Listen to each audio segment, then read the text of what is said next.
శివాలయంలో ప్రదక్షిణ ఏ విధంగా చేయాలి? శివాలయంలో చేసే ప్రదక్షిణను ఏమంటారు అంటే చండీ ప్రదక్షిణము అని అంటారు. దీన్నే సోమసూత్ర ప్రదక్షిణం అనేటటువంటి మాట కూడా అంటూ ఉంటారు. అంటే ఈ ప్రదక్షిణం మామూలుగా చేసేటటువంటి ప్రదక్షిణానికి భిన్నంగా ఉంటుంది.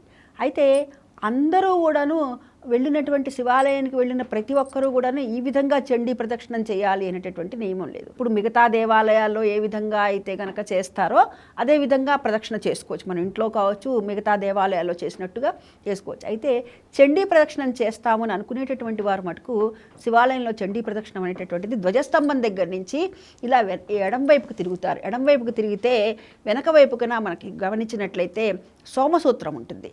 ఆ సోమసూత్రం నుంచి మరలా ఏం చేస్తారు, ఇట ముందుకు రారు, మళ్ళీ తిరిగి వెనక్కి వస్తారనమాట. దీన్ని ఏమంటారంటే చండీ ప్రదక్షిణము అనేటటువంటి పేరుతో పిలవటం జరుగుతుంది.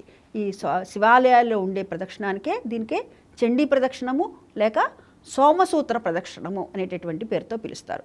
అంటే ధ్వజస్తంభం నుంచి ఎడం వైపుకు తిరిగి అక్కడ సోమసూత్రం నుంచి మళ్ళీ ఇటువైపు తిరిగి, అంటే సోమసూత్రాన్ని మటుకు దాటరు. ఇప్పుడు ధ్వజస్తంభం ఇలా ఉందనుకోండి, ఇక్కడి నుంచి ఇట్లా వెనక్కి వెళ్తారు, వెళ్ళి ఆ సోమసూత్రం నుంచి మళ్ళీ వెనక్కి వస్తారు, వచ్చి మళ్ళీ ఈ ధ్వజస్తంభం నుంచి మళ్ళీ ఈ సోమసూత్రం దగ్గరికి వెళ్తారనమాట. అంటే ఈ సోమసూత్రాన్ని మటుకు దాటకూడదు అనేటటువంటి నియమం ఉండేటటువంటి దాన్నే చండీ ప్రదక్షిణము లేక సోమసూత్ర ప్రదక్షిణం అనే పేరుతో పిలవటం జరుగుతుంది.